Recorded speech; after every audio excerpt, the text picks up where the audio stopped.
Hai teman-teman semua, maaf ya kemarin saya nggak bisa live. Kalian tahu apa yang terjadi? Jadi kemarin saya tuh didatangi oleh para aparat ke rumah tanpa ada surat pemberitahuan, tidak ada surat perintah, dan juga tidak ada surat tugas. Jadi seperti itu ya teman-teman, begitu saya speak up, viral, itu intimidasinya sudah datang dan saya sudah alami kurang lebih 2 tahunan. Bukan melalui chat atau komentar, tapi mereka datang langsung dengan menggunakan tangan para aparat. Jujur, berapa bulan yang lalu tuh saya masih sempat diintimidasi oleh Sister Hong ini. Padahal bukan di ranah dia dan putusannya itu urusannya dengan suami, tapi saya tuh dikejar-kejar oleh dia juga. Jadi saya speak up di sini, saya tidak ingin memihak kepada siapapun juga dan saya tidak ingin mencari musuh. Ini saya hanya speak up soal perilaku JPU yang semena-mena dan itu benar. Dia memakai profesi dia, kekuasaan yang dia punyai untuk mengintimidasi orang-orang. Nikita Mirzani aja bisa sampai seperti itu, apalagi saya teman-teman. Jadi kasus suami aku tuh sebenarnya sudah final di pengadilan teman-teman, tapi karena nama saya tidak disebut, akhirnya mereka buat laporan baru. Karena waktu gelar kemarin, saya itu tidak kenal kepada pelapor dan tidak pernah terima uang juga, akhirnya penipuan dan penggelapan itu gugur teman-teman.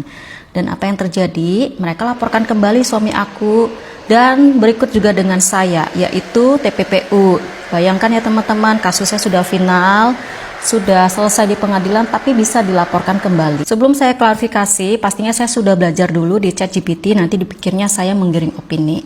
Jadi untuk kasus yang sudah pernah dilaporkan, pelapornya sama, objeknya sama, itu tidak bisa dilaporkan kembali dan itu masuk ke Undang-Undang Nebis Indem. Tapi nyatanya di negara Konoha kita ini peraturan dibuat untuk dilanggar dan itu bisa dilaporkan kembali teman-teman. Banyak banget yang nge-DM aku, kenapa sih nggak mengungkapkan sebuah kebenaran? Apakah saya sudah diancam? Saya di sini tidak menerima ancaman apapun juga dan saya tipikal orang yang tidak bisa dibully ataupun diancam. Jadi saya tekankan sekali lagi, saya tidak memihak kepada NM ataupun RG karena saya tahu betul sifat daripada JPU ini. Jadi saya memberikan kunci supaya kalian membuka kunci itu dan menemukan jalan itu sendiri. Jadi kalian tahu saya berhadapan dengan para oknum. Saya harap kalian juga mengerti kalau saya itu punya anak yang harus saya lindungi dan nafkahin juga. Kalau seandainya saya kenapa-napa, tiba-tiba saya dipanggil atau saya hilang dari muka bumi, itu bagaimana dengan anak-anak saya? Dan jujur selama 2 tahun saya tuh diintimidasi oleh para oknum ini. Jadi mereka tuh bukan orang sembarangan, mereka sangat profesional dalam pekerjaan mereka. Mereka sangat tunduk dan taat juga. Jadi karena kebetulan JPU-nya sama, makanya saya menotis kalian dan memberikan kunci itu supaya kalian menemukan jalan itu sendiri.